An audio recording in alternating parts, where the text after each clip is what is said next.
Este é o programa Contra a Capa, esse nosso encontro semanal, onde a gente traz aqui escritoras, escritores mineiros ou que tem uma ligação com Minas Gerais para poder falar das suas obras, das suas vidas, das suas experiências.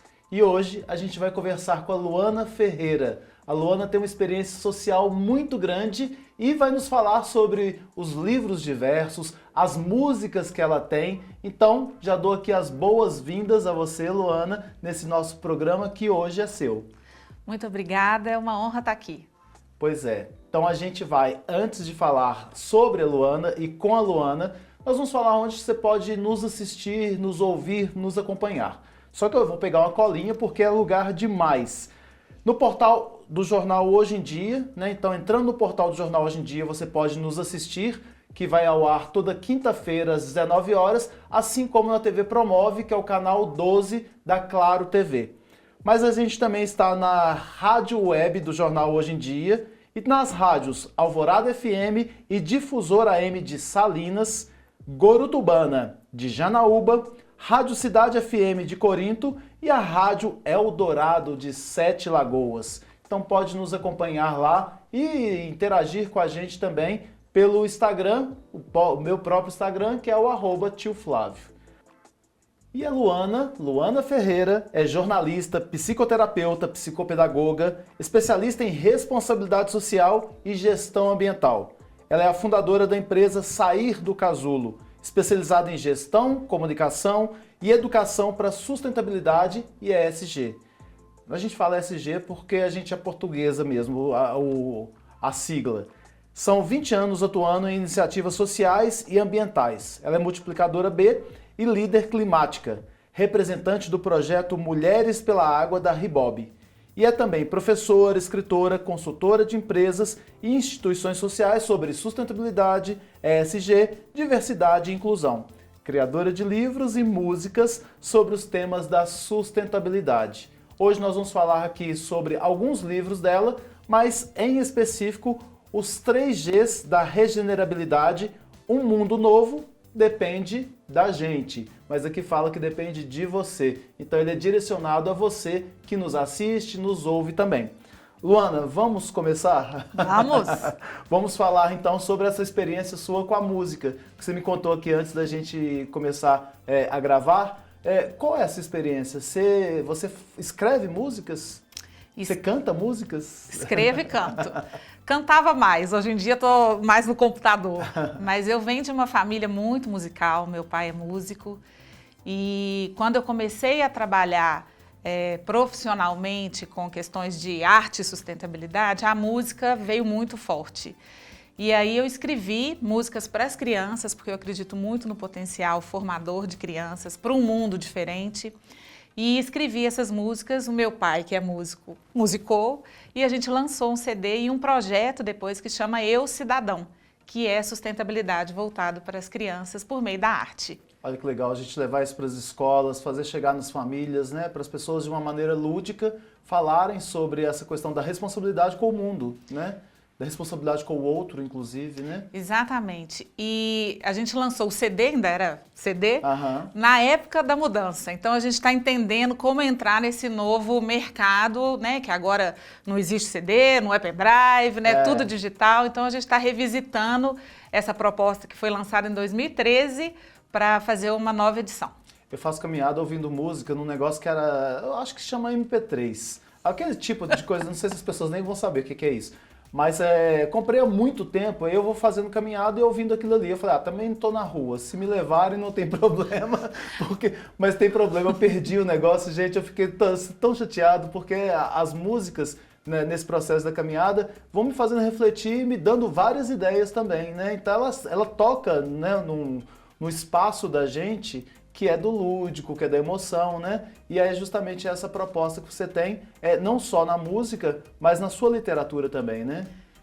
Trabalhar com impacto, eu acho que foi a descoberta da minha vida profissional e tô levando isso para outros espaços também, sabe? Acho que o mundo precisa que as pessoas tenham esse protagonismo onde quer que elas estejam, que trabalhem em prol do outro, em prol do meio ambiente. Então, esse lugar me faz muito bem. Então me fala o que é a empresa que você tem hoje, chamada Sair do Casulo. O que ela faz? Por que esse nome?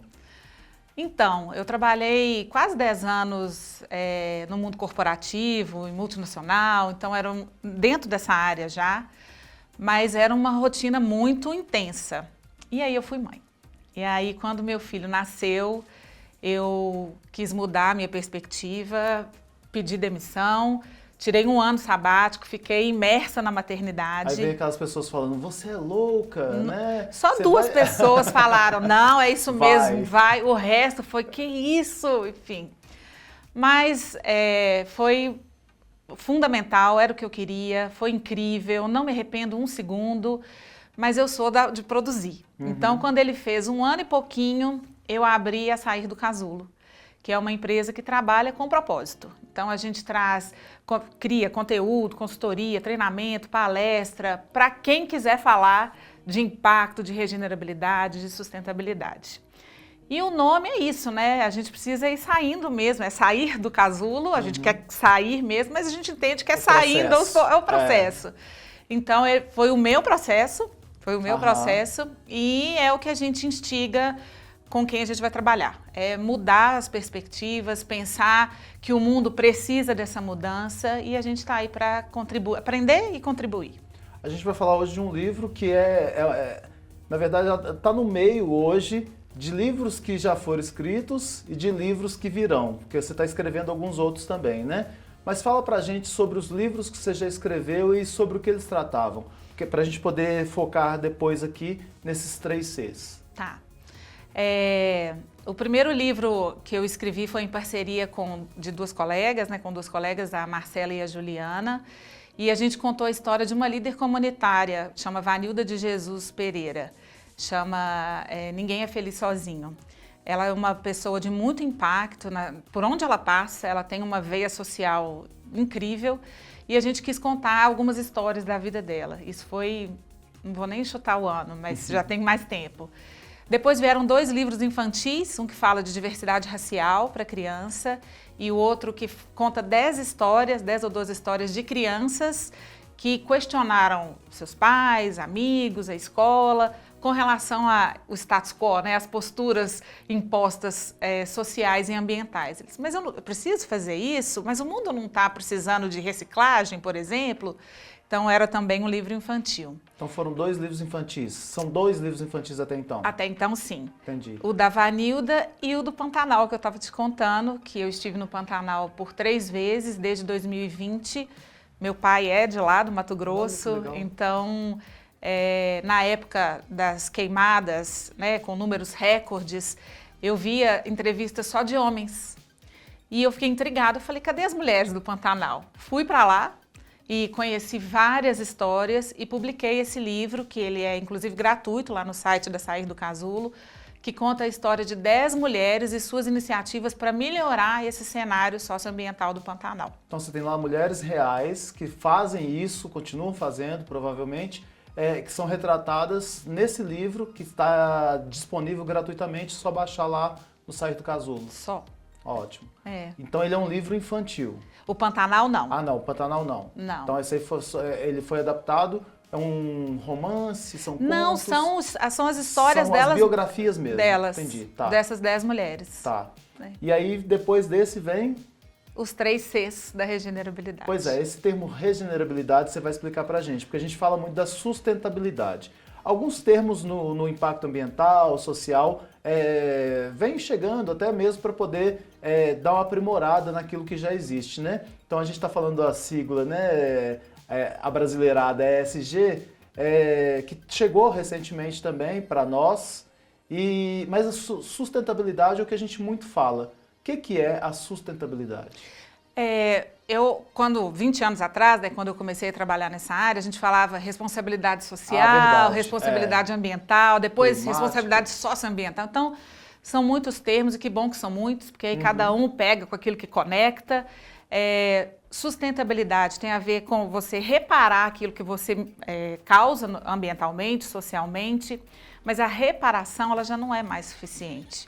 A gente vê ao longo dos anos, né? Estou falando de 2 décadas que eu acompanho esses indicadores, tem muita gente, muitas empresas, muitas pessoas, sociedade civil, governo, mudando algumas perspectivas. Mas os indicadores continuam muito ruins, alguns até pioraram. Então, a lógica de mudar sustentabilidade para regenerabilidade é justamente um momento. A gente não pode mais sustentar, a gente tem que reinventar, revivificar as questões, as práticas, como que a gente encara as questões ambientais. Então, é um chamado para a urgência do tema. Claro que sustentabilidade agora, com a democratização das redes sociais, é um termo que está muito conhecido. Vamos ficar também nesse lugar.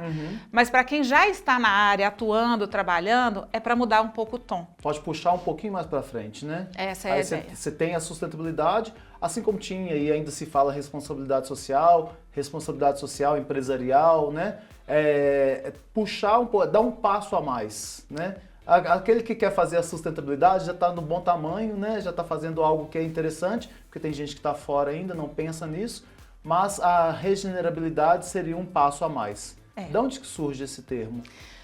É um termo que vem da própria natureza, do meio ambiente. Se a gente acompanha como que a natureza se reinventa à medida que a gente vai adentrando o seu espaço, né? Enfim, ela sempre se regenera. É da estrutura do meio ambiente, da natureza, se regenerar. Então, a gente tem que pegar essa inteligência natural e trazer para os nossos processos. A gente pensar, por exemplo, as áreas que estão mais à frente da regenerabilidade é a agricultura e a engenharia. A agricultura, por exemplo, tem hoje grupos, enfim, coletivos que escolhem locais que estão cheios de assoreamento, terras inférteis, para começar um processo de cultivo. Então, é você pegar aquilo que já não tem mais jeito, em teoria, e trazer uma nova vida, ressignificar, reinventar. Então, essa é a ideia. Mas você fala de 3 Cs, né? Esses 3 Cs foram observados, pesquisados e criados por você para poder direcionar o que você traz aqui no livro? Sim. Os 3 Cs são, primeiro, consciência, né? A gente parte de um esclarecimento dessas ideias, desses padrões de comportamento, de entender o momento que a gente vive, para depois ir para a parte do cuidado. Então, primeiro eu tenho que ter um despertar, eu tenho que entender o que está acontecendo, né? Eu tenho que me inteirar que esses indicadores que eu vejo na televisão, nas redes sociais, eles já me impactam. Já existe um alarme social e ambiental na porta da minha casa. Porque às vezes a pessoa fala assim, é aquela historinha, né, de pegou fogo ali, mas não me atingiu, né? Tem uma historinha de animais que vai falando assim, e o cara matou o porquinho para poder fazer não sei o que lá mais, e um bichinho ficava lá, não é comigo. Parece que a gente espera chegar no nosso quintal para poder reagir, né, ou lamentar. E já não é mais aceitável isso. Tanto é que você fala sobre trabalhar as novas gerações e trabalhar com a educação, que é um espaço fértil para isso, né? Porque se a gente pega isso desde as crianças, a gente tem uma geração pensando diferente, né? Nós não fomos trabalhados, pelo menos a minha geração, a pensar dessa forma, não tinha redes sociais. Então você tem que... aí você fala regenerar... Como é que fala? Regenerabilidade. Regenerabilizar, sei lá como é que pode falar. Uma geração inteira, né? Que tem que pensar diferente. Eu acho até que eles já vieram. Eu tenho 2 filhos, uma de 8 e um de 12, eu vejo que os chips já estão atualizados. Não, esses eu até penso, eu tô falando a minha. A nossa, né? Esses aí, a gente tem que se preocupar com eles, na verdade, né? Porque tem que sempre ter um esforço para poder uma manutenção. Sim. Mas a nossa geração é uma geração que você vê um ou outro que aí chamam de ativista, porque é alguém que está falando sobre isso, mas nós, na prática, ainda jogamos o lixo de maneira inadequada, né? E ainda culpamos os governos porque a gente não tem como fazer uma coisa ou outra. A gente pensa muito no impacto das coisas em nós, mas não pensa na comunidade. O colocar um lixo para fora de casa, no horário que não passa um caminhão de lixo, a gente sabe os horários que passam, isso já é, por si só, um egoísmo muito grande, porque você está tirando o seu lixo e sujando o ambiente de outros, enquanto você poderia guardá-lo ali. Então são pequenas coisas que a gente acha, a sustentabilidade não é para mim, né? É para todos nós. Você fala aqui, um novo mundo depende de você. Então, esses 3 Cs, eles têm que ser trabalhados não só com a nova geração, com cada um de nós que está lendo isso aqui, está ouvindo isso aqui. Mas aí, o que a gente tem nesses 3 Cs? Então, primeiro é... A consciência. A consciência. Eu queria até dar um exemplo, que eu até falo no livro, assim, a gente tinha como uma imagem muito forte do aquecimento global os ursos polares, eles estreitos, né, nos pedaços de gelo, de geleira, por causa do derretimento. E aí, infelizmente, né, o que aconteceu no Rio Grande do Sul, a gente teve a imagem daquele cavalo que ficou por 3 dias também. De um telhado, exatamente. Né? Então, quando você vê um urso lá, enfim, longe, distante da gente, isso não vai chegar. Chegou. Tá no estado vizinho, a gente não vê geleira, mas então não conecta. Tudo começa de lá. Então, primeiro é ter consciência e depois é a parte do cuidado. Então, eu tenho consciência. O que eu faço com isso? Então, eu divido o cuidado em 3 partes. O primeiro é o cuidado consigo. Né, a Ana Cláudia, que é aquela médica escritora, eu estava escutando o audiolivro dela e ela fala isso, né? Eu nasci para cuidar, para ser médica, mas eu não conseguia ser médica porque eu não estava cuidando de mim. Então é nessa perspectiva. Como que eu ajudo, eu penso de forma macro se eu não estou cuidando da minha esfera privada, né? O que você está falando do lixo, por exemplo. Individualmente, eu tenho que pensar que esse lixo, inclusive, quem está vendo eu colocando ele fora do horário, eu estou servindo de exemplo, né? Enfim. Então, é voltar para si, pensar nas questões diárias, a dinâmica. Aí eu trago até algumas metodologias de autocuidado, de autoconhecimento, que é super importante para a gente conseguir pensar no próximo passo de forma autêntica, que é cuidar do outro. Eu cuido do outro, cuidando de mim também. Então, eu falo desse autocuidado, do cuidado com outras pessoas, participando de projetos sociais, sendo voluntário, por exemplo, e depois cuidado com o mundo, com o meio ambiente. Eu trago algumas metodologias, inclusive do país Butão, que eu sou fã, e trago os 9... né? Isso, FIB, Felicidade Interna Bruta, os 9 pilares que eles trabalham. E o último C é a coragem. Né, a gente se lançar para algo novo, por menor ou maior que seja, a gente precisa de coragem. Estou pensando aqui num nível pequeno, aqui você vai falando, eu estou colocando nas minhas caixinhas aqui, né? Comecei a fazer pilates, você fala coragem, eu preciso de me cuidar, mas a coragem me faltava. E quando eu fui, assim, eu ainda não gosto, desculpe fisioterapeutas, eu vou gostar porque todo mundo gosta, e eu sei que eu vou gostar, mas dói, né? Exige com um esforço, exige uma mudança de hábitos, que é justamente aquilo que a gente tem que fazer para tudo, né? Sim. E essas mudanças, às vezes, doem.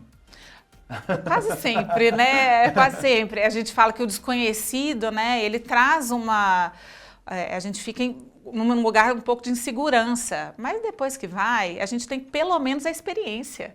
Gostei, não gostei, só vou saber se fizer. Tem um indicador na área de sustentabilidade que ele fala assim... a cada ação que você faz de impacto, você está influenciando 8 pessoas. Eu sempre uso, acho que usei no livro também, o exemplo do canudo, que uns anos atrás era muito falado, né? Então, se a gente vai num restaurante e tira um canudo de aço inox da bolsa, tem 8 pessoas ali no entorno prestando atenção naquilo. Não significa que a pessoa vá, agora eu vou comprar um igual, vou fazer igual, mas você já está plantando uma semente pelo simples fato de ter uma ação socioambiental, nesse caso ambiental, positiva.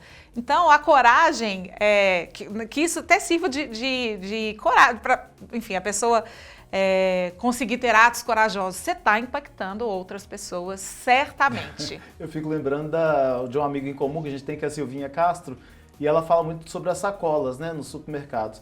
E aí quando eu vou no supermercado e a pessoa fala, né, o meu irmão falou, pega 2, 3 sacolas para levar, porque a gente tem essa mania de levar para lixo. E aí eu fico assim, nossa, se a Silvinha tivesse aqui, ela teria um piripaque, né? Como que ela, nas redes sociais, no âmbito que ela tem, ela falando daquilo, já me incomoda, né, a ponto de tomar uma decisão de não ter, de levar uma sacola própria, né? Para poder substituir aquela, porque o tanto de lixo que a gente produz, né? A gente está falando de lixo especificamente, mas tem outros aspectos diversos. Mas eu compro, vou citar aqui, uma gelatina. A gelatina tem uma embalagenzinha onde está o pó, tem a caixinha e tem a sacola que foi colocada para trazer a caixinha. São 3 embalagens descartáveis para fazer uma gelatina. Existe um desperdício muito grande, né? E eu acho que esse olhar que eu falo, né, o autoconhecimento, é para a gente pensar as nossas prioridades. Como consumidor, né, como influenciador no ambiente de trabalho. Onde está a nossa prioridade? Por que o mundo chegou onde chegou? Né? A gente pensar como que eu faço parte disso. Tem muito a ver com o consumo, tem muito a ver com o resíduo que eu produzo, tem muito a ver com os valores que eu cultivo. Então, o primeiro, que é a consciência do todo e consciência de si. A questão dos valores, né? A gente vive num mundo que é muito consumista, né? O Brasil, ele tem... A gente fala que se todo mundo tivesse o poder aquisitivo da classe média brasileira, a gente precisaria de 2 planetas Terra para dar conta de produzir, descartar tudo que envolve essa cadeia. Então, por que o nosso valor está ligado ao consumo? De onde que vem isso? Então, são esses questionamentos que eu trago para a consciência coletiva e consciência individual, porque a gente consegue mudar esses pequenos hábitos da sacola, da caixinha de gelatina, para até questionar, a gente ser propulsor dos questionamentos para as próprias empresas. O que me custa perguntar para o supermercado aqui? Não é o excesso de embalagem, né? Onde que está o descarte aqui? Então tá, eu não quero levar tudo. A caixinha da gelatina eu vou deixar aqui. Você tem aqui o reciclado? Sabe? Então, a gente ter essa pulsão de mudança e todos os espaços que a gente estiver, sempre haverá uma possibilidade de sermos mais sustentáveis ou regeneráveis. Agora, quando a gente fala disso, quando a gente lança aqui para o você, né, tá na sua mão também, a gente fala sobre, você trabalha muito com empresas, né? Como que é o pensamento das empresas de verdade no Brasil em relação a essa sigla ESG, e até fala para a gente o que ela significa em português. Como é que as empresas estão aceitando isso? Elas estão aceitando porque é um modismo que veio de fora, é uma tendência, é algo que eu já sei e quero abraçar. Como é que você percebe isso? E a gente pode falar das empresas mineiras aqui. Tá. ESG, a gente fala na língua aportuguesado, mas para portuguesar mais ainda eu vou chamar de ASG, que aí é ambiental, social e governança. É uma sigla usada no mundo corporativo para tratar as questões de impacto social e ambiental.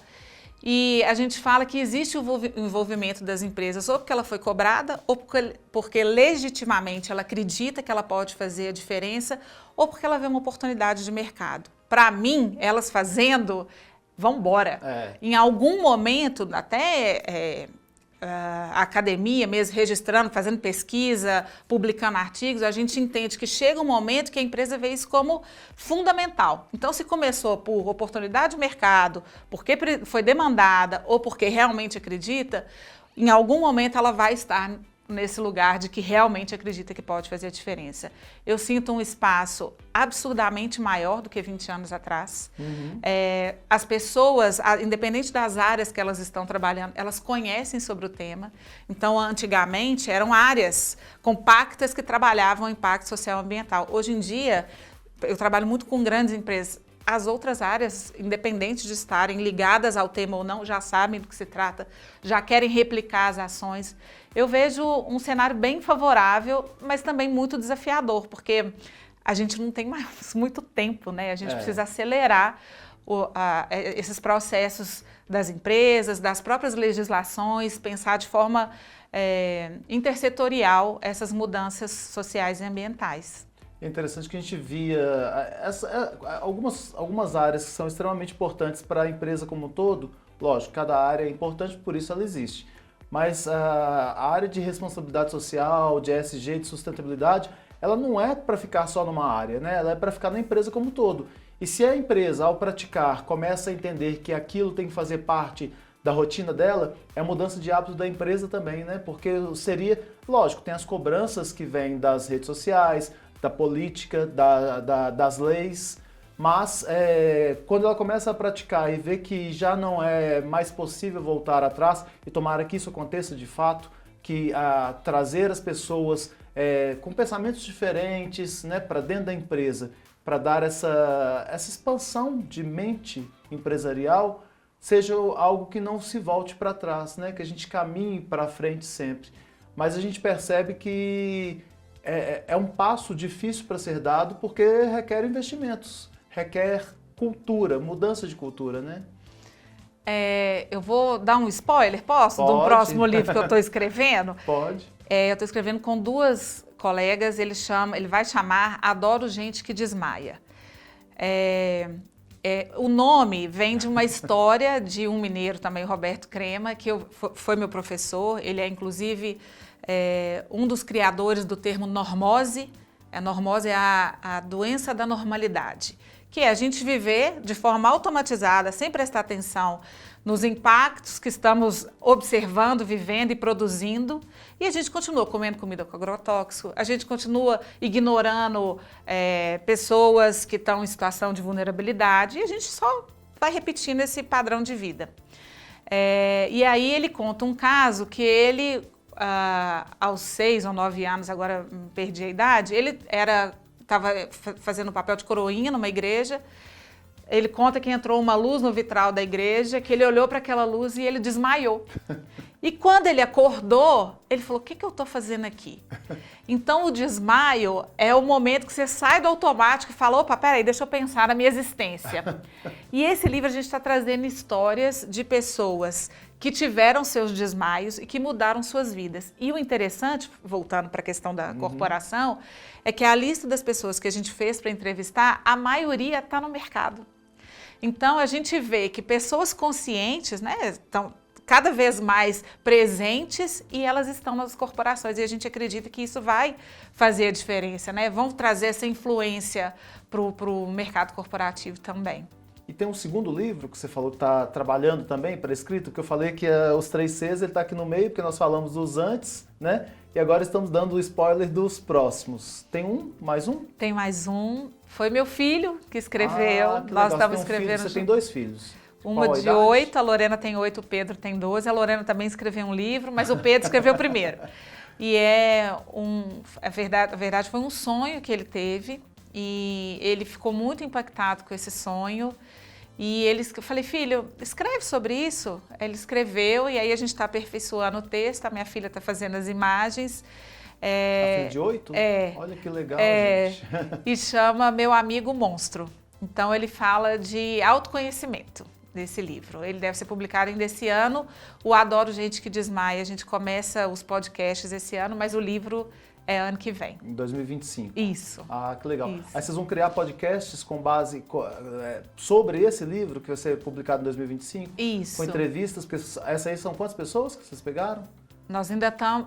Para o Adoro Gente que Desmaia, por enquanto tem 25. Ah, tá. E vocês vão trazer essas pessoas para serem entrevistadas? Vamos. E já tem um caminho para chegar nesse podcast? Pode me chamar, pode... Mas para a gente ouvir, já tem vai chamar Adoro Gente que Desmaia. A logomarca fica pronta quarta-feira. Ah, então a gente já... Assim que tiver, qual a previsão? Só para as pessoas terem noção e seguirem também para ouvir. Nós estamos calculando 21 de setembro. 21 de setembro.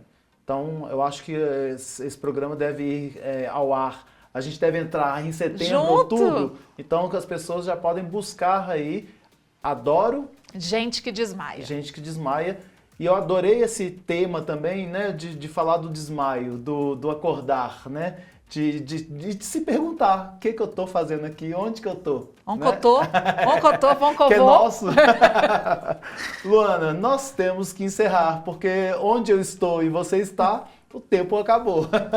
Que pena! Eu queria que você deixasse os contatos também da sua rede social, o LinkedIn, que seja, para as pessoas buscarem informações e te seguirem nesse bom sentido, te seguirem para poder terem essas informações do que veio, do que virá. Tá, eu vou dar meu site, é www.sairdocasulo.com.br. O meu LinkedIn foi invadido, foi visitado, mas LinkedIn não, Instagram, né? Então eu tenho o meu pessoal, que é Luana DC Ferreira, e estou no LinkedIn como Luana Ferreira também. Ok. Bom, gente, então a gente conversou muito sobre muita coisa que dá para assistir esse programa e pensar bastante no papel que você tem para esse mundo, para o seu mundo, para o nosso mundo, mas começando lá com você, dentro de casa, na sua sociedade. A gente fica por aqui e eu espero você no próximo episódio. Até lá!